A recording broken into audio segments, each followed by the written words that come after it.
Bonjour à toutes et bonjour à tous. Bienvenue dans cette nouvelle édition de Unframe Talk. C'est vraiment un plaisir pour moi d'être avec vous aujourd'hui pour cet échange avec Hubert Joly, ancien PDG de Best Buy, un des leaders de la distribution des produits électroniques aux États-Unis et au Canada, pour ceux qui ne connaîtraient pas, mais aujourd'hui aussi professeur à Harvard Business School et aussi auteur d'un livre fantastique dont on parlera beaucoup aujourd'hui, L'entreprise, une affaire de cœur, pour discuter justement de cette vision qu'il a de l'entreprise qui met l'homme avec un grand H au centre. Moi, je suis Adilson Borges, doyen donc de Rennes School of Business, et je suis vraiment ravi de vous accueillir aujourd'hui dans ce nouveau numéro de notre Unframe Talk. Et je suis ravi aussi parce qu'aujourd'hui, c'est là encore une petite innovation Unframe de notre part. On en a pour co-animer ces streamings avec moi, Ségolène Duguay, qui est la présidente des alumni de Rennes School of Business. Ségolène, est-ce que tu veux dire un petit coucou à tous les participants? Merci beaucoup, Adilson, de m'avoir convié pour ce talk. Je suis ravie d'être là.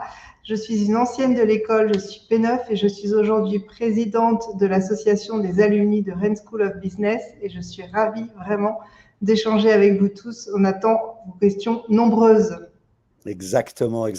Merci beaucoup de ce partage et merci à tous les alumni qui, comme nos étudiants aussi, nous ont rejoints dans cet streaming pour pouvoir partager et sur LinkedIn et sur Facebook, mais aussi sur Instagram, dans les différentes plateformes, ces partages, ces moments uniques qu'on a avec Hubert. Alors, justement, avant de commencer, quelques petites règles de fonctionnement de ces streamings aujourd'hui. D'abord, juste pour vous prévenir, il sera enregistré. Comme ça, certaines personnes qui ne sont pas avec nous maintenant, qui ne pouvaient pas s'y libérer, pourront visionner nos échanges plus tard.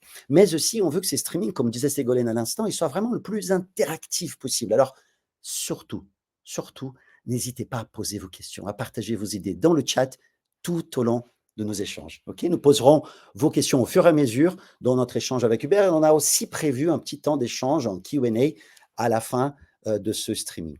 Et en plus, cerise sur le gâteau, nous allons distribuer quelques livres tout au long de ces streamings et même après, en faisant des tirages au sort à partir des personnes qui ont posé les questions, le plus des questions, donc les commentaires également. Donc, à vos claviers, n'hésitez pas à participer pour avoir l'occasion aussi d'avoir ce livre, un livre fantastique, je vous dis, d'Hubert autour de cette notion d'entreprise, une affaire de cœur. Dernier petit mot avant qu'on commence, ces streamings, vous l'avez vu, vous l'avez compris, il est en français, mais vous pouvez utiliser la traduction simultanée en anglais ou dans une autre langue, la langue que vous préférez. D'ailleurs, je me rends compte que si j'ai dit ça en français, ça fait aucun sens, parce que vous comprenez déjà ce que je dis. Alors, je vais le switcher en 30 secondes, je vais dire en anglais, pour que les gens puissent comprendre aussi cette utilisation. Donc, if you are an English speaker, or at least if you are not a French native, don't hesitate to use the link that we are sharing right now in the chat, so you can get all the translations of our conversation directly on your language. So that's it for that. So I'm going to be switching back to French again. Changer le software ici. Donc, sans plus attendre, j'ai vraiment l'immense plaisir de vous présenter, d'accueillir Hubert Joly, donc professeur Harvard, comme je disais, auteur donc de cet ouvrage qui est très inspirant et que je vous conseille tous de lire, mais surtout un leader qui a marqué son secteur pour cette approche authentique et très innovante de management. Une approche que je vous disais et dont on parlera tout au long de cet échange qui met l'humain au centre. L'entreprise, une affaire de cœur. Hubert, merci beaucoup d'être avec nous ce soir. On est ravis de t'accueillir avec nous dans ce moment d'échange avec toute la communauté des professeurs, des alumni, des étudiants de Rennes School of Business. Merci d'avoir trouvé le temps pour pouvoir venir nous rencontrer ce soir. Et merci pour ton invitation et c'est une joie de faire ça avec toi et avec Ségolène. Et bonsoir à tout le monde. Merci beaucoup, Hubert. Alors, peut-être justement pour commencer, Hubert, je voudrais, quand on préparait ça, tu me disais vraiment l'importance de comprendre la personne dans son intégrité, dans sa complétude, avec toute sa trajectoire, tout son parcours. Et du coup, j'aimerais commencer justement par te demander de nous présenter un peu ton parcours, tes expériences autant que leader et qui t'ont justement forgé le leader qui tu es devenu. Est-ce que tu peux nous raconter un petit peu ton parcours autant que leader, s'il te plaît? Oui, ça c'est important parce que 100% des leaders sont nés, mais aucun d'entre nous ne sommes nés leaders. Donc, intéressant de réfléchir sur son parcours de vie et ce qui nous a marqué, qui a fait que moi j'ai évolué d'un consultant McKinsey très centré sur le la résolution de problèmes à quelqu'un qui aujourd'hui croit en l'importance de la magie humaine. Et il y a eu plusieurs moments comme ça dans ma vie qui m'ont façonné. En fait, il y en a un, il y a une trentaine d'années, donc j'habitais à Paris à l'époque, et je me souviens, il y a deux de mes amis qui sont moines dans une congrégation religieuse qui m'ont demandé d'écrire avec eux un article sur la philosophie et la théologie du travail. Pourquoi travaille-t-on? Est-ce que le travail, c'est une punition parce qu'il y a un imbécile qui a fauté au paradis, pour ceux qui sont issus des religions monothéistes? Est-ce que le travail, finalement, c'est quelque chose qu'on fait pour faire quelque chose d'autre qui est plus sympa, comme faire de la voile en Bretagne, voilà. Ou bien est-ce que le travail, ça fait partie des moyens qu'on a de nous épanouir et de devenir la personne que nous avons la possibilité de devenir? Évidemment, ça, c'est un choix. Alors, moi, j'ai beaucoup réfléchi à travers cette collaboration avec eux. Je sais que pour moi, le travail, comme l'a dit Viktor Frankl, en fait, ça correspond à la quête de sens de l'individu, de chacun d'entre nous en tant qu'individu. Et c'est donc le travail au service de quelque chose. Et alors, de manière intéressante, c'est au même moment, j'étais partenaire chez McKinsey à Paris, et je me souviens d'un dîner avec un de mes clients, Jean-Marie Descarpentries, et on essayait bien sûr, on l'avait invité à dîner pour essayer de lui vendre une étude, et à l'époque, j'avais un deal extraordinaire avec nos clients. Ils nous payaient beaucoup d'argent, et en contrepartie, c'est moi qui apprenais d'eux. Et donc, ce que j'ai appris de Jean-Marie Descarpentries ce soir-là, il m'a dit, Hubert, c'était il y a 30 ans, hein, est-ce que tu sais que la finalité de l'entreprise, ce n'est pas de gagner de l'argent? La finalité de l'entreprise, ce n'est pas de gagner de l'argent. Il dit, bien sûr, c'est un impératif. Évidemment, il faut gagner de l'argent, sinon on ne survit pas. Mais d'ailleurs, il me dit, dans une entreprise, il y a plusieurs types d'impératifs. Il y en a trois principalement. L'impératif humain, il faut avoir des bons collaborateurs correctement motivés, formés, outillés. Il y a un impératif business, il faut avoir des clients et des produits qui plaisent aux clients. Puis l'impératif financier. Il m'avait dit d'ailleurs, tu dois le prendre dans cet ordre-là. People, business, finance. Il m'a dit de manière très concrète, d'ailleurs, quand tu feras des réunions mensuelles de gestion de la performance, il m'a dit, ne commence pas par les résultats financiers. Tu vas passer ta réunion à les disséquer, ça n'a pas de sens. Commence par humain et organisation, ensuite client, produit, et termine par les aspects financiers qui sont un résultat. Et il m'a dit, probablement, la finalité de l'entreprise, c'est quelque chose avec le service de l'homme, avec l'épanouissement de l'homme. D'ailleurs, moi, j'aime bien, il y a un poète libanais, Khalil Gibran, qui a dit « Work is love made visible ». Alors, c'est paradoxal de parler de ça en matière de business, mais ça m'avait beaucoup frappé à l'époque et ça m'a permis de voir comment tout ceci pouvait s'orienter ensemble. Une autre étape, c'était il y a une vingtaine d'années. Alors ça, pour citer David Brooks, par bien des côtés, j'étais au sommet de ma première montagne. J'avais bien réussi. À un jeune âge, j'avais été partenaire chez McKinsey, j'étais au comité exécutif de Vivendi Universal, donc j'avais réussi. Sauf que, au sommet de cette première montagne, il n'y avait aucune joie, il n'y avait aucun goût. Hein, je m'étais perdu, en fait. Alors, appelle ça, si tu veux, ma crise de milieu de vie. Ça arrivera à personne qui écoute, mais moi, ça m'est arrivé. Mais alors, ça a été ça parce que ça m'a obligé à me poser des questions, en fait. Et je me suis dit, mais qu'est-ce qui finalement a conduit ma vie? Et je me suis rendu compte à l'époque que j'avais été trop conduit, trop influencé par la quête, en anglais, de power, fame, glory and money. Pour certaines personnes, c'est peut-être sain. Et moi, je me suis rendu compte à l'époque que ce n'était pas du tout sain pour moi, en fait. Et donc, ça m'a conduit à réfléchir, en fait, à quel avait été mon parcours de vie et quel sens je voulais donner à ma vie. Et ça avait été très, très marquant. Et puis, brièvement, dernière étape, ça c'était en 2009, donc il y a 15 ans maintenant. Je me souviens très bien, là, j'étais basé à Minneapolis, j'étais patron du groupe Carlson, qui est un groupe d'hôtellerie, et de restauration et de voyage. Et un jour, il y a ma DRH, Elisabeth Bastoni, qui rentre dans mon bureau et qui me dit, Hubert, est-ce que tu voudrais travailler avec un coach? Je lui dis, Elisabeth, qu'est-ce qui se passe? Il y a quelqu'un qui s'est plaint, j'ai fait quelque chose de mal, parce qu'à l'époque, tu vois, j'avais l'image du coaching comme étant quelque chose, c'est un remède qu'on donne à quelqu'un qui a un problème, en fait. Et non pas, comme pour les athlètes, en fait. Tous les athlètes ont des coachs, évidemment, même quand ils deviennent numéro 1. Et elle m'a dit, non, c'est pas ça. En fait, il y a ce coach, Marshall Goldsmith, peut-être certains d'entre vous connaissez son nom. Il aide des dirigeants qui réussissent à devenir meilleurs. Et ça change tout. Parce que moi, j'avais un problème à l'époque avec le feedback. Comme j'étais dans une quête de la perfection, qui est une autre maladie, ça encore, dès que j'avais un feedback qui n'était pas entièrement positif, j'avais du mal, en fait. Parce que c'était en dissonance avec l'idée d'être parfait. Et Marshall, il m'a enseigné le feed forward. Quels sont les domaines sur lesquels j'ai envie de m'améliorer et comment je peux demander de l'aide à mes collaborateurs, à mes collègues, sur le fait de m'améliorer sur tel ou tel domaine. Et d'ailleurs, pour terminer, si un jour vous avez un collaborateur ou un collègue qui dit non, moi c'est bon, j'ai besoin de m'améliorer sur rien, vous pouvez toujours leur suggérer l'humilité comme un terrain où ils pourraient éventuellement s'améliorer. Voilà. Donc ça, c'est des différentes étapes qui m'ont beaucoup forgé à dire ça. C'est un excellent point et c'est passionnant. Moi, quand tu parlais des montagnes, moi, j'ai pensé à mes propres montagnes et mes propres crises des milieux de vie, comme tu dis, et la capacité de pouvoir se remettre en cause et de regarder l'avenir avec confiance. C'est vraiment passionnant, Hubert. Alors, je profite juste avant d'appeler Ségolène pour poser la deuxième question. Je voudrais dire, on voit quelques commentaires déjà qui commencent à rentrer, quelques questions. Alors, j'ai un challenge pour vous, hein, nos amis qui sont là dans l'audience. N'hésitez pas à poser votre question à partir de maintenant dans le chat.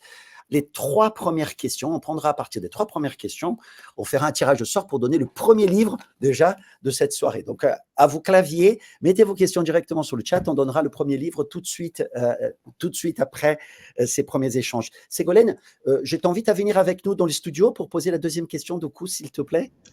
Oui, merci Hubert pour cette introduction qui déjà nourrit mon esprit et me donne envie de poser d'autres questions, mais je vais garder notre fil conducteur. Ce qui nous intéresse à présent, c'est de savoir pourquoi vous avez accepté de relever le challenge Best Buy. Qu'est-ce qui est venu vous chercher dans cette offre? Oui, en fait, donc ça, c'était en 2012. Donc, j'habitais à Minneapolis et j'ai un ami qui est James Citrin, qui est un des grands partenaires chez Spencer Stuart, qui m'appelle à propos de ce job. Et je lui dis, mais Jim, tu es fou, en fait, parce que je ne connais rien à la distribution. Ils auraient dû appeler Adilson. Adilson, c'est un grand spécialiste de la distribution maintenant, après son séjour chez Carrefour. Et Best Buy, ça a été une très, très belle affaire. C'est vraiment une grande réussite américaine, mais aujourd'hui, c'est un peu le bazar. Donc, pourquoi tu viens m'embêter avec ça? Et il dit, écoute, non, il ne cherche pas quelqu'un qui a l'expérience de la distribution, parce que ça, ils en ont plein en interne, mais il cherche quelqu'un qui a l'expérience des redressements d'entreprise et qui peut apporter un regard nouveau. Et donc, j'ai pensé que c'était parfait pour toi. Et donc, au moins, regarde si ça pourrait t'intéresser. Donc, comme Jim est un très bon copain, j'ai au moins pris le temps de regarder Ségolène. Et en fait, ce que j'avais constaté à l'époque, c'était 2 choses. En fait, la première, le monde avait besoin de Best Buy. C'est toujours une question très intéressante pour une entreprise.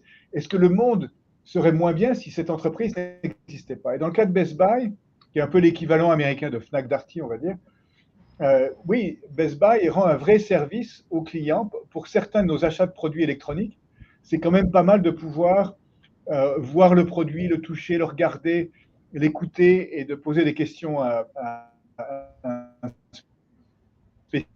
spécialiste, même si les ventes en ligne se développent beaucoup. Et deuxième heure, avaient besoin de Best Buy parce qu'ils dépensent des milliards en R&D et ils ont besoin d'un endroit pour mettre en valeur leurs produits. Et donc ça, j'avais trouvé que c'était intéressant. Et la deuxième chose que j'avais observé, j'ai fait des visites de magasins, j'ai étudié tout ce que je pouvais, etc. C'est que c'est une entreprise qui avait des problèmes. Les prix étaient trop élevés, l'expérience en ligne était médiocre, la vitesse d'expédition des produits était trop lente, l'expérience en magasin s'était détériorée, la structure de coût était trop élevée. Mais en fait, le point commun de tous ces problèmes, c'est que c'est des problèmes qui viennent de l'entreprise, en fait. Je ne pouvais pas me plaindre auprès de Jeff Bezos en lui disant « arrête de nous embêter ». Et la bonne nouvelle avec des problèmes qu'on a soi-même créés, c'est qu'on peut les résoudre, en fait. Et donc, c'est ça qui m'a convaincu de relever le défi et de dire au conseil d'administration que oui, ça m'intéresserait qu'ils examinent ma candidature. Voilà. Merci beaucoup Hubert. Juste, je synthétise les questions en commentaire. En 2 mots, comment trouver un bon coach? Qu'est-ce qui fait un bon coach? Yeah. Oui, alors ça, alors la première chose, c'est qu'il faut avoir envie d'être coaché. Si vous n'avez pas envie de vous améliorer, c'est pas la peine de dépenser votre bon argent. Et alors ensuite, il y a différents types de besoins. Donc, il faut être clair sur quoi j'ai besoin de m'améliorer. C'est un peu comme si j'étais un joueur de tennis. Est-ce que je veux améliorer mes coups? Est-ce que je veux améliorer ma condition physique? Est-ce que je veux améliorer mon mental? Quel est le domaine sur lequel j'ai envie de m'améliorer? Et une fois que ça c'est un peu précisé, alors il y a beaucoup de sociétés maintenant qui offrent des services de coaching. Les chasseurs de tête font ça. Il y a un peu des agences, par exemple, Marshall Goldsmith a créé une agence qui s'appelle MG100. Et donc, vous pouvez trouver ça sur Internet, MG100. Et vous contactez de ma part Scott Osman et il peut vous mettre en rapport avec quelqu'un qui peut vous aider. Voilà, vous avez un tuyau qui vaut de l'or. Merci Alors là, beaucoup. je vais vous dire un truc. Merci beaucoup, Hubert. Merci, Ségolène aussi. Il y a plein de questions qui commencent à venir déjà dans le chat. Donc, continuez. On va avancer relativement rapidement. Moi, je voudrais revenir quand même, Hubert, un petit peu au sujet de tout à l'heure de Best Buy, parce que je me souviens d'avoir lu, c'était une des premières fois que j'ai entré en contact avec ton travail, avec ce que tu faisais, c'est quand tu avais pris tes fonctions dans Best Buy. Je me souviens d'avoir lu un magazine. Deux choses m'ont touché. D'abord, tu avais un, comment on appelle ça, un name tag dans lequel tu disais PDG ou CEO in training. Hein, ce que je pense parle beaucoup de l'humilité dont tu parlais tout à l'heure et du contact que tu avais avec tes équipes sur le terrain, ce qui m'a profondément touché. D'ailleurs, petite info au passage, le Puma, notre mascotte ici à l'école, le P c'est de persévérance, le U c'est d'unique, et le M c'est de modeste, et donc c'est d'être humble, d'être vraiment dans cette optique, d'être en écoute des autres. Vraiment, j'ai trouvé ça qui était très important, cette connexion directement avec les collaborateurs. Du coup, je voudrais te poser la question, est-ce que c'était un coup un peu préparé quand tu es arrivé? Tu dis, je vais faire ça va être quelque chose que je vais engager. C'était déjà dans ton ADN, de tes valeurs? Ou est-ce que c'était quelque chose que tu as senti quand tu es rentré dans l'organisation et en fonction du moment de l'organisation et de la transfo culturelle que tu souhaitais mettre en place, que tu as utilisé comme stratégie? Je suis hyper curieux de connaître un peu plus sur cette passage-là. Oui, en fait, donc j'ai démarré dans mes fonctions le 4 septembre 2012 et j'ai passé la première semaine en tant que PDG de l'entreprise à travailler dans un magasin à peu près 100 miles au nord de Minneapolis, dans une ville qui s'appelle St. Cloud. J'aurais dit qu'il devrait dire Saint-Cloud, mais là-bas, il dit St. Cloud. Et à interroger, en fait, à travailler aux côtés des vendeurs, mais aussi à les interroger en leur demandant qu'est-ce qui marche pas et de quoi vous avez besoin. Et c'est la DRH de l'entreprise qui m'avait recommandé de faire ça. Et en fait, elle avait diablement raison, parce que le fait que je ne connaisse rien à la distribution, c'était en fait un énorme avantage. Parce que le risque qu'on a, hein, moi j'ai grandi au siècle dernier. Le modèle du leader au siècle dernier, c'était le leader qui est le plus intelligent, qui a fait les meilleures business schools comme Rennes par exemple, et qui sait tout et qui dit aux autres quoi faire. Et ça, cette recette, ça ne marche plus. Et donc c'est Satya Nadella qui parle non pas des know-it-all, mais des learn-it-all. Et en fait, ce qui est intéressant dans la phase du redressement, on pourrait parler en fait de qu'est-ce qu'on a fait, en fait, quelles sont les actions qu'on a prises pour assurer le redressement. On s'est assuré que les prix étaient compétitifs, on a investi dans la qualité du site, on a investi dans la chaîne logistique pour livrer aussi rapidement qu'Amazon, on a investi dans les magasins, on a fait des partenariats intéressants avec tous les grands acteurs de la tech, que ce soit Apple, Microsoft, Samsung, ce qui a changé un peu le modèle économique. Mais ça, c'est le quoi. Le plus intéressant, c'est le comment. Et ça, c'est peut-être une leçon de leadership. Souvent, on se focalise sur le quoi, mais le comment est encore plus important. Et puis, on le verra tout à l'heure, le pourquoi aussi est important. Et donc, dans cette première phase, alors, ce qui est intéressant d'ici, c'est que beaucoup des analystes, des investisseurs m'avaient dit, écoute, tu verras, Hubert, il va falloir que tu coupes, que tu fermes des magasins et que tu vires beaucoup de monde, qui est la recette traditionnelle dans les redressements d'entreprise. Et alors, on a regardé, mais il se trouve que tous les magasins étaient rentables. Et virer du monde, ça donnait un peu l'idée que le personnel de l'entreprise était le problème. Et moi, j'ai pensé, lié à People, Business, Finance, dans cette onde, qu'il serait la source de la solution. D'ailleurs, l'expression ressources humaines, c'est une terrible expression parce qu'on a l'impression que les hommes et les femmes, ce sont des ressources, alors que moi, c'est la source. Et donc, on a adopté une approche extrêmement humaine du redressement. Alors, toutes les entreprises au monde disent que l'humain, c'est le plus important. Qu'est-ce qu'on a fait concrètement? Donc, c'est là où on a été écouter les gens du terrain. Et Addison, c'était formidable. ils avaient toutes les réponses. Et donc, mon job était super simple en tant que leader. C'était aller dans les magasins, poser les 3 questions. Qu'est-ce qui marche pas, de quoi vous avez besoin?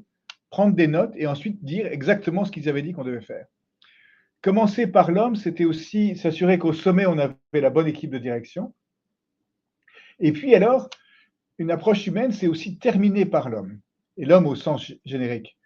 Plutôt que cut, en fait, dans des redressements d'entreprise, il faut traiter les réductions d'effectifs comme quelque chose qu'on fait en dernier ressort. Et donc ça, c'est quelque chose que j'avais appris aussi. Première priorité, c'est la croissance du chiffre d'affaires. Deuxième priorité, bien sûr, il faut réduire les coûts aussi. On a réduit les coûts de 2 milliards de dollars en 8 ans.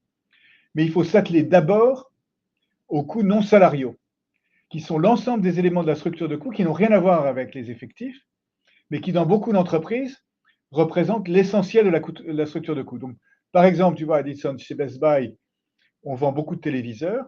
Ils sont grands, ils sont fins, donc ils cassent. On cassait pour environ 200 millions de dollars de téléviseurs par an. Si tu vends 10 milliards de téléviseurs, tu vois, ça fait 2%. Si tu peux réduire ce chiffre de 50%, ben, ça fait 100 millions d'économies. Et on a fait une enquête, il y a 0% des clients qui veulent acheter des téléviseurs cassés. Donc, voilà. Et puis, dernier exemple sur l'aspect humain, c'est l'idée de créer de l'énergie. Donc, en anglais, PDG, c'est CEO, Chief Executive Officer. Mais je pense que CEO, ça veut surtout dire Chief Energizing Officer. Et que la responsabilité du leader, c'est de créer de l'énergie. En particulier lorsque les temps sont un peu durs, ce qui est le cas assez généralement aujourd'hui. Donc, comment on crée de l'énergie? En écoutant, justement, en co-créant le diagnostic, en co-créant le plan, en s'engageant dans la mise en œuvre, en célébrant les premières victoires et en étant également vulnérable. C'est-à-dire, s'il y a quelque chose, par exemple, toi et moi, on a travaillé sur quelque chose qui n'a pas marché, ben on le dit et on demande de l'aide.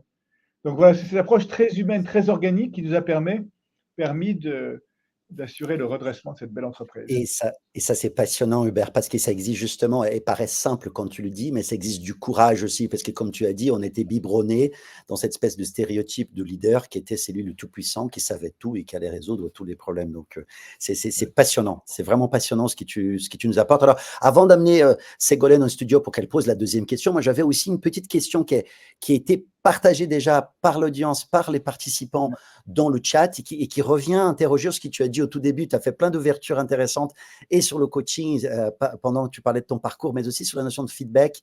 Tu as parlé de feed forward.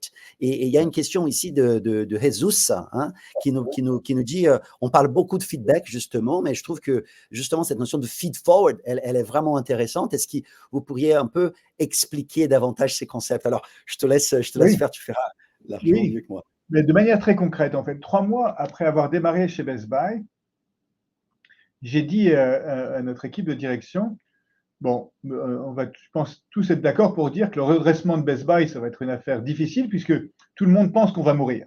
Donc, ça ne va pas être très facile d'arriver à redresser. Donc, ça veut dire que chacun d'entre nous, on va devoir être le meilleur leader qu'on puisse être. Évidemment, ça m'inclut moi. Et donc, j'ai ce coach, Marshall, il va venir vous voir. Et il va vous demander, voilà, ça fait 2-3 mois qu'Hubert est là, comment ça se passe en fait. Et donc Marshall, il a récolté les avis à la fois de mon équipe, mais aussi du conseil d'administration, un truc à 360 degrés. Et ensuite, il a partagé avec moi une synthèse d'abord des choses qui marchaient bien. Il m'a dit, lis d'abord ça et prends le temps d'absorber toutes les choses positives qui vont bien. Et puis, demain, je te donnerai une autre liste qui étaient les sujets sur lesquels éventuellement on pouvait faire mieux. Et évidemment, on peut toujours mieux faire. Même Carlos Alcaraz, il peut mieux faire. En fait. Voilà.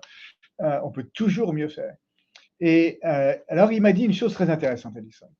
Il m'a dit sur cette deuxième liste, en fait, il n'y a rien qui dit que tu doives prendre en compte quoi que ce soit là-dedans. Parce qu'en réalité, on ne sait pas si les collaborateurs qui ont répondu, si leur point de vue est juste. Si ce qu'ils ont à dire est juste, pertinent et éventuellement même peut aider. On n'en sait rien. En revanche, toi, et ça m'a énormément aidé, en revanche, toi, tu peux, en regardant cette liste ou même en réfléchissant tout court, choisir 1, 2 ou 3 points sur lesquels tu as envie, tu penses que ça serait bien, voilà, ça serait pertinent que tu progresses. Et encore une fois, il y a toujours des domaines où on apprend toujours des choses qu'on n'a jamais faites ou qu'on peut mieux faire. Et pour moi, ça m'a énormément aidé parce que comme ça, c'était pas de dire que j'étais imparfait, je peux pas changer le passé, mais devenir meilleur, ça c'est super sympa.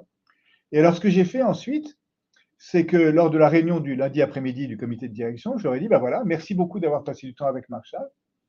Sur la base de cet exercice, voilà, il y a 3 domaines sur lesquels j'ai décidé de progresser, numéro 1, numéro 2, numéro 3. Et je vais venir vous voir, chacun d'entre vous, pour vous demander des conseils sur comment je pourrais m'améliorer sur ces points-là. Et dans 3-4 mois, d'ailleurs, je viendrai vous voir à nouveau pour vous demander comment ça se passe, si j'ai progressé, si vous avez de nouveaux conseils à me donner. Alors, tu vois, Dilson, la première fois que j'ai fait ça, ça a l'air simple de le dire. Hein. Pour moi qui suis un perfectionniste, c'était hyper douloureux. Parce que je devais dire à voix haute devant tout le monde que j'avais décidé, que j'avais envie de m'améliorer. Et c'est pas comme s'ils ne le savaient pas que j'avais des domaines d'amélioration, parce que ça venait d'eux. Mais la chose la plus difficile à changer, c'est pas les autres, c'est pas le business, c'est soi-même en fait. Et être capable de dire à voix haute, ce que maintenant je suis très bien capable de faire. Je m'appelle Hubert et j'ai beaucoup à apprendre et j'ai besoin d'aide.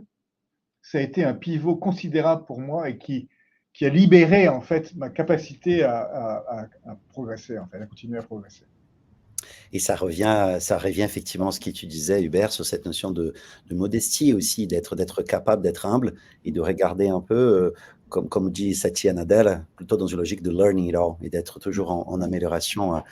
C'est passionnant, c'est passionnant. Mais c'est vrai que c'est contre-intuitif. Je suis assez d'accord avec toi parce que, encore une fois, quand on prend nos positions de leader, on se met un peu en posture de sauveur. On veut sauver le monde, on veut sauver les gens qui sont autour de nous. Et on espère, enfin, on croit que les gens espèrent ça de nous.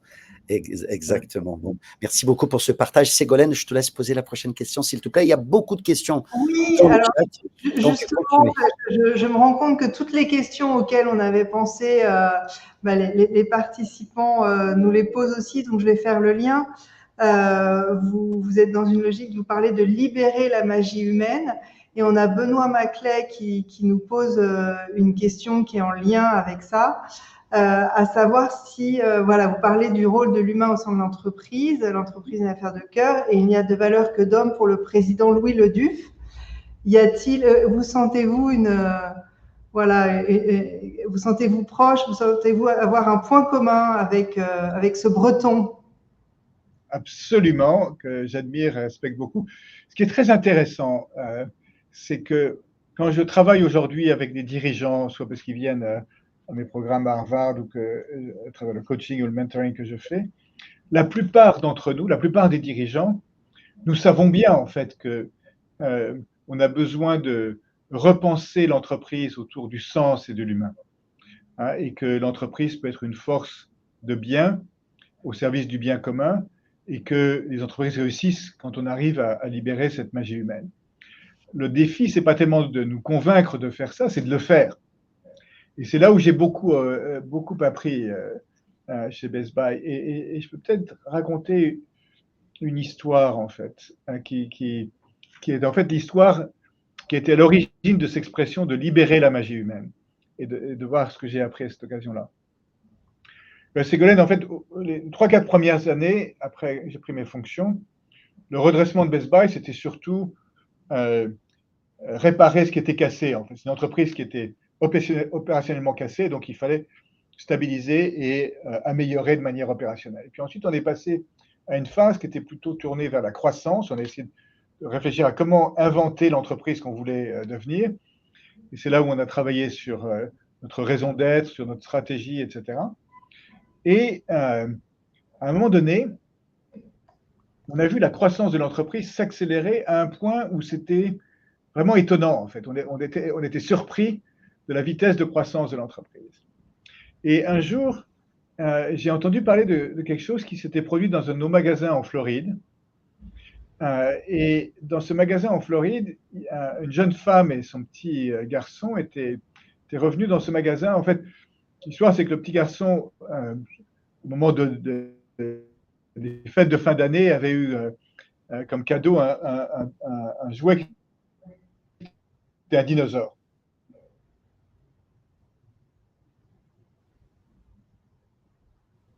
Et Hubert, on ne vous entend plus. Enfin, en tout cas, moi, j'ai... Oui, je pense qu'il y a quelques petits problèmes de connexion. Alors, je vous précise à toutes et à tous qu'Hubert parle directement de New York. Donc, la nous, tuyaux mauvaise sous la nouvelle, mer, qui est triste de coince l'histoire, un c'est que peu. Hubert, dans lequel on sans t'a doute perdu quelques instants, le Père Hubert. Noël, si c'est le Père Noël, avait... ça a marché, on a été coupé un instant ou non, ça a continué à On a été marcher? coupé un tout petit peu, un tout petit instant. Tu parlais de l'histoire du dinosaure, justement, et on t'a perdu. Ah bon. Alors, donc, il faut que je recommence l'histoire du dinosaure. Donc, il a eu, au fête de fin d'année, comme cadeau, un dinosaure. Ce dinosaure est tombé malade, en fait. La manière dont on sait qu'il est tombé malade, c'est que la tête est désossée du reste du corps. Donc, Ségolène, c'est quand même très malade. Et avec sa maman, il retourne au magasin où, sans doute, le Père Noël, si c'est le Père Noël, lui avait trouvé ce très beau dinosaure. Et donc, il se trouve que c'est un magasin Best Buy. Alors, dans la plupart des cas, si vous étiez retourné dans un magasin comme ça, avec un peu de chance, on vous aurait orienté vers le rayon jouet, et avec un peu de chance, vous auriez pu racheter un dinosaure comme ça. Mais ce n'est pas ce qu'il voulait, ce petit garçon. Il voulait qu'on guérisse son dinosaure. Et ce jour-là, dans ce magasin Best Buy en Floride, il y a deux vendeuses, il se trouve que c'est deux jeunes femmes, qui ont compris ce qui s'était passé, ce qui est en train de se passer, et qui ont pris le dinosaure au petit garçon, qui sont allés derrière un comptoir et qui ont fait une opération chirurgicale pour sauver le dinosaure. Et en expliquant au petit garçon les différentes étapes de l'opération, évidemment en substituant un nouveau dinosaure, mais en rendant au petit garçon un dinosaure guéri. Alors évidemment, vous pouvez imaginer la joie et le bonheur de ce petit garçon et de sa maman.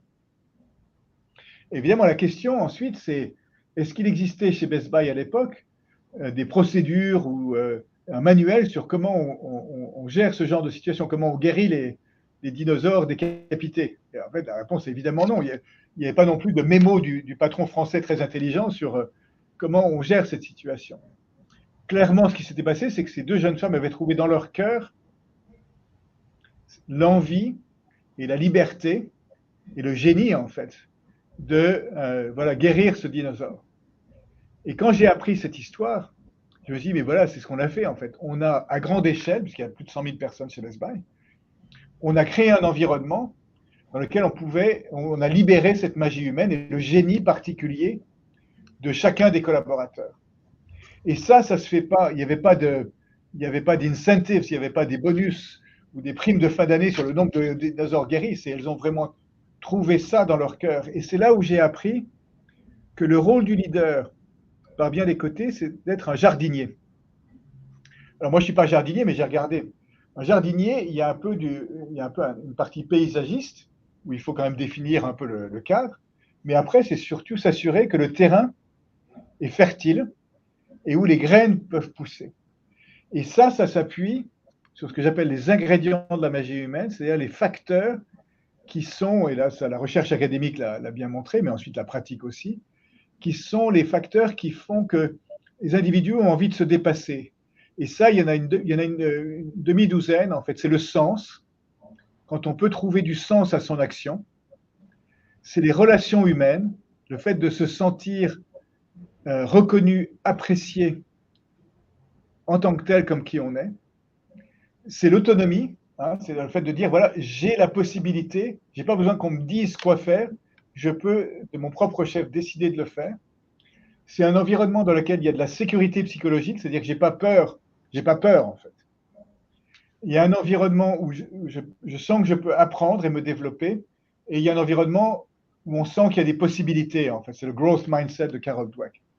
Et tout notre rôle en tant que leader, voilà, c'est de créer cet environnement en étant un rôle modèle et en inspirant et en étant un coach pour que, à grande échelle, les collaborateurs puissent exprimer leur magie humaine. C'est une longue réponse à votre question, Ségolène.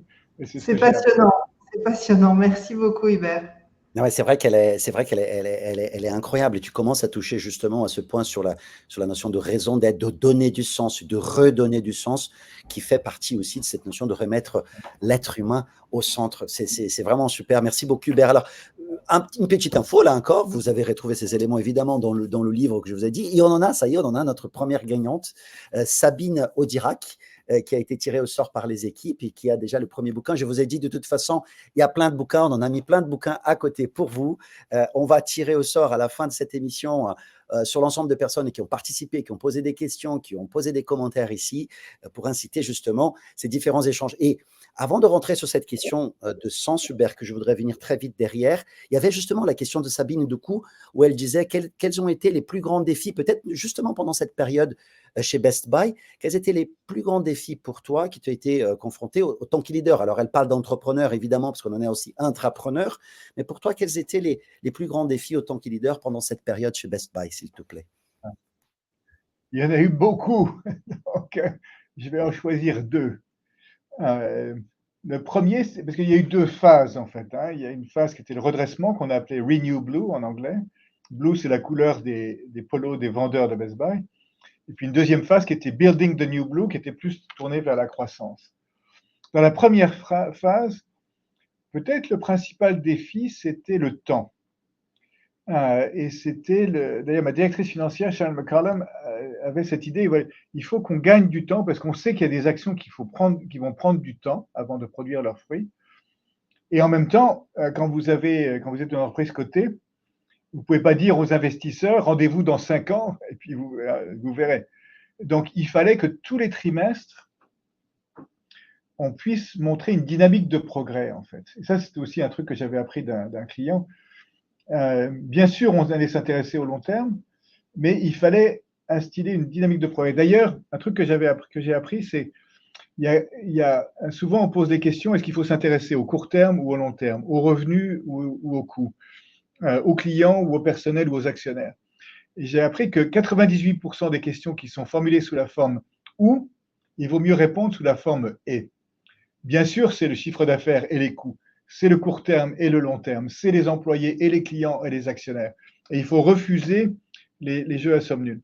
Donc, dans la première phase, il fallait s'assurer qu'on avait cette dynamique de progrès où tous les trimestres, on pouvait mettre en valeur, mettre en exergue ce qu'on avait fait, les progrès qu'on avait faits pour restaurer la confiance, en fait. Et alors, ça crée une énergie folle parce qu'on se disait, ben voilà, ce trimestre, qu'est-ce qu'on peut mettre, voilà, quelle est notre focalisation? Et trimestre après trimestre, c'est ça. Et là, j'avais appris aussi que les progrès opérationnels, c'est ça qui crée les degrés de liberté stratégique. Quand vous êtes en train de couler, vous n'avez pas c'est pas la peine de s'occuper de la stratégie. Mais les progrès opérationnels, c'est ça qui crée des degrés de liberté stratégique. Dans la deuxième phase, il y a eu un autre défi qui était comment à la fois, en même temps, gérer l'entreprise et réinventer l'entreprise. Et là, j'ai fait une erreur, c'est que j'ai imaginé que les mêmes personnes pouvaient à la fois gérer l'entreprise et réinventer l'entreprise. Et bien, la réponse est que ça ne marche pas, en fait. Parce que gérer une entreprise, Best Buy, c'est à peu près 50 milliards de dollars de chiffre d'affaires, plus de 100 000 personnes. C'est un vrai boulot à temps plein, quoi. Tous les mois, il y a des promotions, on s'approche de la période des fêtes, etc. Les lancements de nouveaux produits, etc.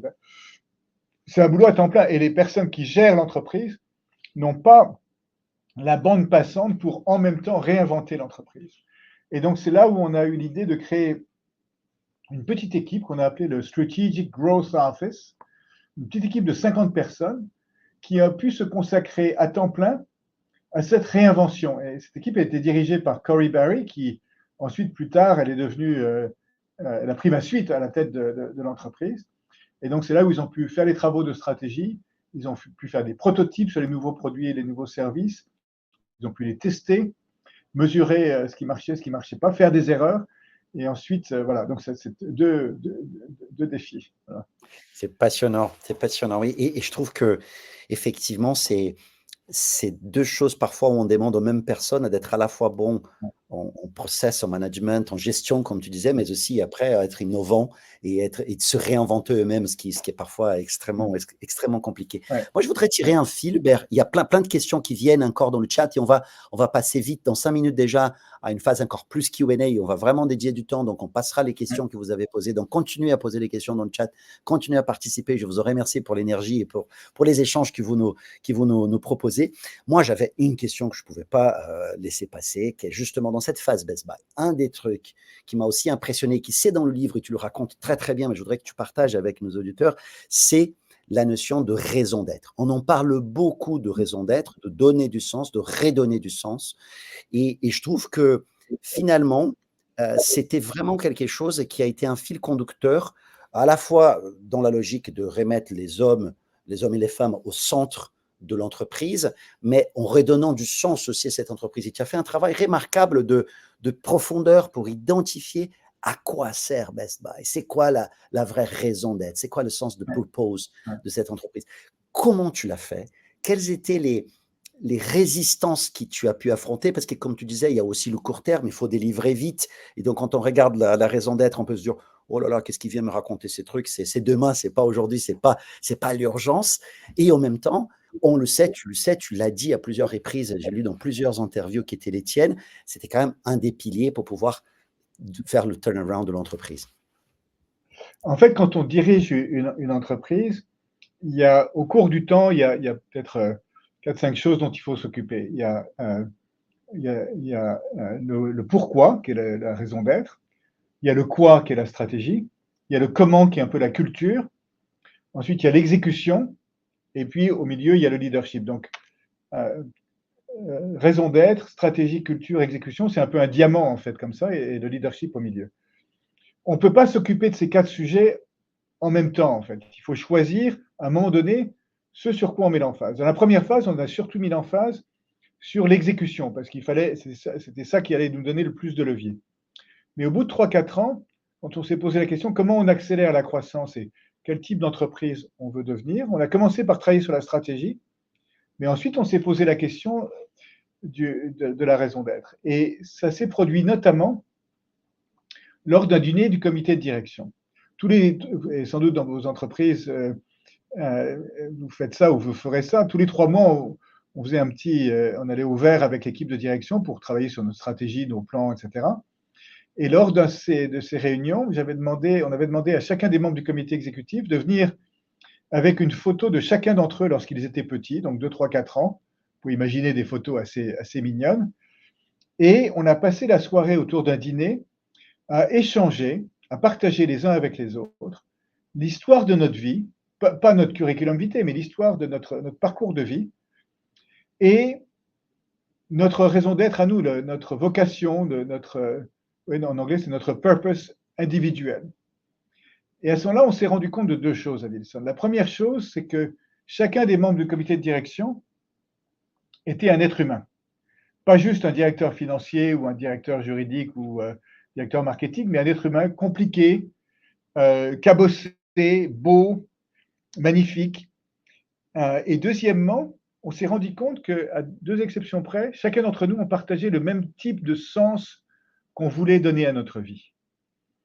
Et moi, je suis convaincu que dans le cœur de chaque être humain, il y a un désir profond de faire du bien à quelqu'un d'autre. Même Darth Vader, dans Star Wars, son fils pense que la force est encore en lui, donc c'est vous dire. Et à ce moment-là, on s'est dit, mais nous, on est l'équipe de direction de Best Buy. Pourquoi on n'utiliserait pas cette plateforme pour construire une entreprise, une organisation dans laquelle on aurait plaisir à travailler, dans laquelle les collaborateurs auraient plaisir à travailler, dans laquelle les clients, auprès desquels les clients auraient envie de faire du business, et les actionnaires et les communities, etc., etc. Et donc, c'est là où on s'est ancré sur le purpose, la raison d'être. On a fait tout un travail.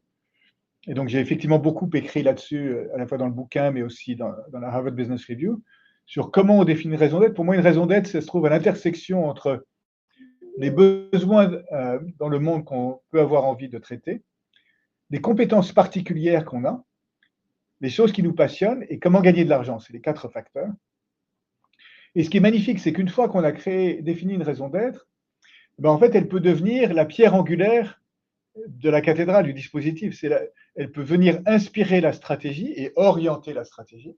Elle peut venir inspirer et façonner la culture, et avoir une raison d'être qui est inspirante et ambitieuse. Ça permet d'accélérer la croissance, parce que ça permet d'ouvrir plus largement les domaines où on peut croître. Si on avait dit, tu vois, Dilson, qu'on est un vendeur de produits électroniques, ça limite beaucoup ce qu'on peut faire. Là, on a élargi le champ des possibles, et évidemment, c'est motivant pour les équipes. Donc, ça a été ça notre cheminement. C'est passionnant, Hubert, et je trouve que ça, c'est vraiment exemplaire dans la façon que ça a été fait, et vraiment très, très intéressant. Et encore une fois, j'invite à toutes et à tous de regarder dans le bouquin, parce qu'il y a une explication aussi, une manière d'amener ces sujets qui, à mon sens, est vraiment extrêmement bien faite. Alors, Ségolène, je te laisse la dure tâche de choisir quelques questions. Nous sommes à 46 maintenant. Nous avons quelques minutes encore avec Hubert, un petit quart d'heure, et je te laisse la très difficile tâche de choisir quelques questions parmi nos invités pour poser à Hubert, s'il te plaît. Alors, Adilson, tu as mis le doigt sur mon point faible. Je suis incapable de choisir. Donc, je prends toujours entrée, plat, dessert. Donc, j'ai regardé les questions. Je vais essayer de faire une synthèse. Il y a beaucoup de questions qui reviennent sur la transformation, notamment d'une entreprise en difficulté. Et je fais le lien avec une question qu'on avait prévue aussi, c'est sur tout ce qui est résistance au changement. Notamment dans un contexte économique difficile. Quelles sont les clés que vous pouvez nous apporter et que vous avez déployées pour permettre que cette résistance au changement soit la plus faible possible? Ça oui, alors ça c'est un sujet qu'on avait travaillé l'année dernière avec un petit groupe de patrons américains et européens que je réunis régulièrement. C'est comment diriger dans un environnement incertain et volatile qui est celui dans lequel on est aujourd'hui.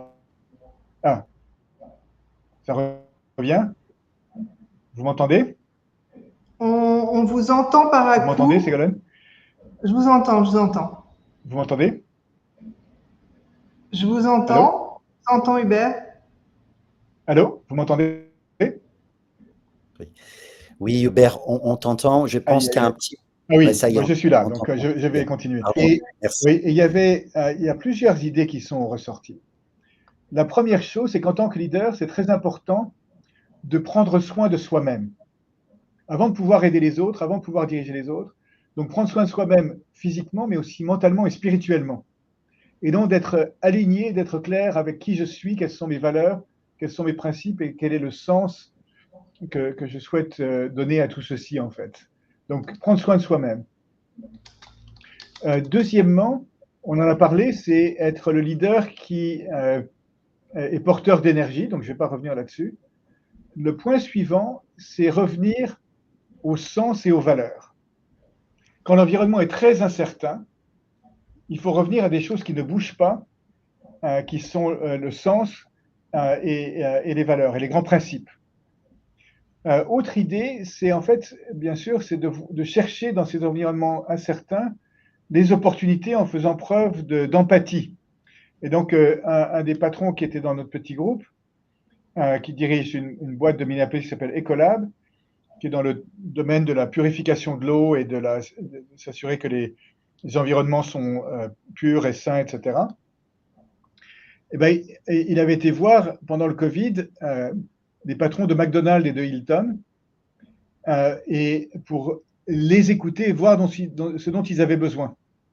Et c'est ça qui a conduit à concevoir de nouveaux services pour certifier que tel ou tel restaurant avait été nettoyé, les clients pouvaient revenir. Ça conduit aussi, quand les environnements changent, on parlait de sens et de valeur, c'est à réimaginer. Quand tout change, c'est réimaginer l'entreprise autour de sa raison d'être. Et donc, voilà, par exemple, une compagnie d'assurance, ce n'est pas une entreprise qui est là pour souscrire des risques et payer des sinistres. Et j'aime beaucoup Thomas Buberl, le patron de AXA. Il a réinventé AXA autour de l'idée de protéger ce qui compte. Et donc de réinventer des services qui vont pouvoir protéger les uns et les autres contre les risques d'aujourd'hui. Donc voilà un peu quelques idées. Et alors, quant à traiter les résistances, au sein d'une équipe, en fait, on se met d'accord sur quels sont les principes, quelles sont les finalités, quelles sont les valeurs, et quels sont les comportements sur lesquels on est, et les principes sur lesquels on se met d'accord. Et si un jour, ça c'est un truc que j'ai appris du patron de Ford, Alan Mulally, qui avait redressé de manière magnifique Ford dans les années 2006 à 2012. Si vous voyez un collaborateur qui n'est pas en phase avec ses valeurs et les comportements sur lesquels on s'est mis d'accord, par exemple, moi chez Best Buy, j'avais dit à chacun des dirigeants, si vous êtes là pour vous servir ou servir votre manager ou me servir moi en tant que PDG de l'entreprise, je leur avais dit, j'ai aucun problème avec ça. La seule chose, c'est que vous ne pouvez pas travailler dans cette entreprise. On va vous promouvoir comme client. Hein, et en tant que client, on va s'occuper très bien de vous. Et donc voilà, il faut être très clair sur les comportements qui ne sont pas acceptables et qui ne sont pas en phase avec la direction et les principes et les valeurs sur lesquels on s'est mis d'accord. Et on peut le faire avec beaucoup de compassion, en fait. Je ne dis pas que j'ai raison, mais je dis, voilà, c'est ce sur quoi on s'est mis d'accord. Si ça ne te convient pas, il n'y a aucun problème. Alors, il faut le droit du travail américain est plus flexible. Comment? Si le droit du travail américain permet plus facilement de se séparer peut-être des collaborateurs qui ne sont pas en phase. Non, en France, c'est tout à fait possible aussi, mais j'ai dirigé les entreprises en France, en fait, notamment au niveau des dirigeants. C'est une question de package, en fait. Donc, même chose aux États-Unis. Mais c'est très important, voilà, c'est ça. Alors, ça ne veut pas dire qu'il ne faut pas écouter, parce qu'il faut revenir à ce qu'on disait tout à l'heure, écouter des avis, des points de vue, etc. Mais une fois qu'on s'est mis d'accord sur notamment des valeurs, eh bien, à ce moment-là, c'est, voilà, il faut être clair. Merci beaucoup, Hubert. Merci encore, Hubert, et merci Ségolène aussi pour ces questions. Hubert, peut-être une dernière petite question pour la route, comme on dit. On en a beaucoup d'étudiants, tu sais, qui nous écoutent aussi. Tu en as quand même beaucoup parlé de sens, tu en as beaucoup parlé de raison d'être, de retrouver en plus de ce que tu disais, une vision claire et voir ceux qui embarquent dans le bateau parce qu'ils sont alignés avec ça, ceux qui ne le souhaitent pas, ce qui fait partie du jeu, ce qui fait partie de l'aventure humaine, et c'est très bien. Une question, du coup, je pense, pour les étudiants qui nous entendent, surtout pour les étudiants, surtout pour les plus jeunes. Qu'est-ce que tu donnerais comme conseil? C'est des jeunes, on entend beaucoup d'ailleurs, et je vois dans les échanges que j'ai avec eux, c'est des jeunes extraordinaires, et c'est des jeunes qui cherchent aussi du sens, qui cherchent à avoir un impact, qui cherchent à faire la différence. C'est ce que je trouve passionnant. Quels seraient les conseils que tu leur donnerais? Comment tu pourrais leur dire, peut-être même en regardant l'Hubert d'il y a quelques années, quand tu étais en école, avec tout ce que tu as appris dans ton parcours, qu'est-ce que tu leur dirais pour qu'ils puissent aussi avoir de l'impact dans le monde autour d'eux? Oui, j'ai la même chose avec mes étudiants à Harvard. Alors, un conseil, c'est peut-être d'être gentil avec vous-même, en fait. Bien sûr, c'est bien d'être ambitieux et de vouloir faire des choses extraordinaires, etc., mais ne vous mettez pas non plus une pression qui deviendrait excessive et qui deviendrait presque paralysante. J'ai mon ami James Cetrin, dont on parlait tout à l'heure, qui a écrit un très bon bouquin sur les conseils en matière de gestion de carrière, qui s'appelle The Career Playbook. The Career Playbook. Et il dit, en fait, dans une carrière, il y a des phases, en fait. La première phase, les 10 premières années, il faut privilégier l'apprentissage. Et moi, quand j'étais sorti de l'école, j'étais d'ailleurs l'étudiant le moins bien payé de ma promotion, même si j'avais été, je vais vous le dire, major de ma promotion, j'étais le moins bien payé. Mais j'avais choisi une voie dont je pensais qu'elle allait être le meilleur apprentissage. Parce qu'en fait, il faut construire des fondations.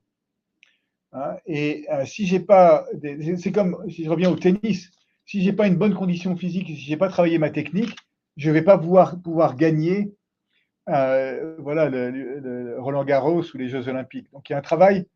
Alors il faut le faire dans un environnement qui est sain, qui est en phase avec vos valeurs, mais il faut d'abord construire et puis ensuite développer des compétences un petit peu uniques. Donc ça, c'est une première réflexion. La deuxième réflexion, c'est pareil avec mes étudiants à Harvard, je le vois bien. Essayer de discerner sa propre raison d'être, son propre le sens qu'on veut donner à sa propre vie, ça prend du temps, en fait. Moi, je l'ai vraiment, j'ai travaillé pendant des décennies, mais je l'ai vraiment clarifié quand j'avais une cinquantaine d'années. C'est devenu précis quand j'avais une cinquantaine d'années. Donc, restez avec cette question, restez ouvert aux opportunités, aux apprentissages. Moi, ma carrière, elle était impossible à écrire à l'avance, en fait. C'est une série de circonstances et de rencontres, etc. Le troisième conseil, c'est quelque chose que Satya Nadella m'a dit dans une interview que j'ai faite de lui dans le cadre d'un cas que j'enseigne. Il m'avait dit, quand il était middle manager, il avait dit, bon, c'est bien d'être ambitieux, mais la priorité, c'est d'être dans le moment présent. C'est d'être le meilleur leader que je puisse être là où je suis. Hein, donc, je n'ai pas besoin d'attendre de partir en Inde avec, quand elle existait, Mère Teresa.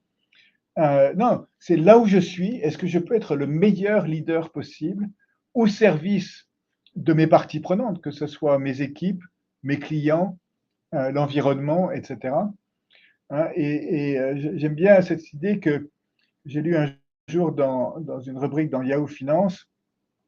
Les meilleurs leaders, hein, ils ne grimpent pas au sommet, ils sont portés vers le sommet par les autres, en fait. Donc, il n'y a rien de tel que d'être dans le moment présent. Dans le moment présent, comment je peux avoir le plus grand impact possible sur les gens autour de moi, en fait.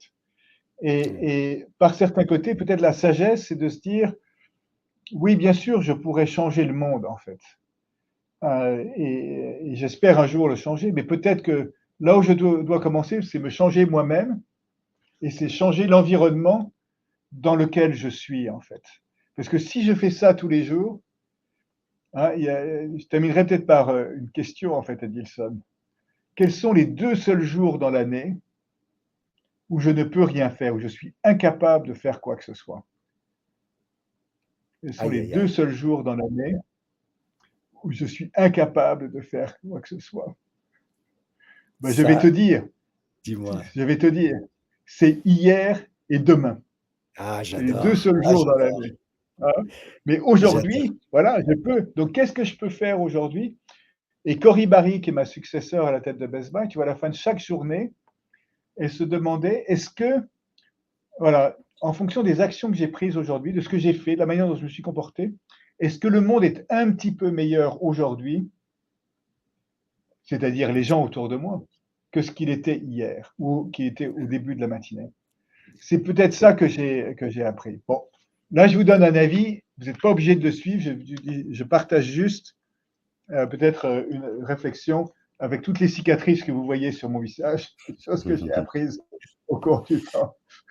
En tout cas, ça me touche profondément, Hubert. J'avais une maxime aussi autour de ça que j'avais entendue et que je garde pour moi et que je partage assez souvent, qu'exactement ce que tu as dit, c'est hier, c'est derrière. Demain, c'est un mystère. Et aujourd'hui, c'est un cadeau. Et c'est pour ça qu'on l'appelle. Oui, parce que l'anglais, le présent, ben c'est ça, oui, c'est en français. Ça. Exactement. Le présent est un cadeau. Alors, ça ne veut pas dire qu'il ne faut pas se poser des questions, notamment quand on dirige une entreprise. En fait, quels sont les grands sujets, quels sont les grands problèmes que je peux résoudre dans le monde? Mais c'est peut-être pas le premier jour de sa carrière qu'on peut. Ça ne veut pas dire qu'il faut repousser, mais voilà, c'est un équilibre à trouver entre la taille des questions qu'on pose et le cheminement pour y arriver, en fait. C'est peut-être cet équilibre-là qu'il faut trouver. Je ne sais pas, peut-être. Absolument, absolument. Hubert, un énorme merci. On va voir Ségolène avec nous aussi pour pouvoir faire finaliser cet échange. Il est 18h59. Je voudrais juste encore une fois te dire que non seulement tu as cassé le mythe du leader omnipuissant, Superman, et le mis exactement là où il faut être comme un être humain qui essaie de collaborer pour un monde meilleur, mais tu nous as aussi aidé à voir que ces leaders-là peut être tout simplement une belle personne. Et toi, tu es une belle personne. Et je pense que c'est, pour moi en tout cas, ce qui me touche profondément, et ce qui avait touché déjà à la lecture de ton livre, qui est cette capacité de remettre l'être humain au centre dans un monde dans lequel parfois on l'oublie un peu. Donc un grand merci non seulement pour ce que tu as contribué dans ces débats, dans cet échange, ce que tu as porté dans le monde du management et le monde du leadership, qui est une contribution énorme. Merci à toutes et à tous aussi pour votre participation ici avec toutes les questions dans le chat, les questions que vous avez posées et puis aussi les commentaires que vous avez faits. Grand merci Ségolène aussi pour ta participation active. Merci à tous les deux. Un énorme plaisir de vous avoir. Et je te laisse un petit mot de la fin, Aubert, avant de dire au revoir à tous. Un petit mot de la fin avec le conseil d'un livre, si c'est possible. Ah, bah voilà, Aubert, oui. un mot de fin avec un conseil d'un livre. Il y a beaucoup de livres derrière vous, lequel on doit lire en priorité?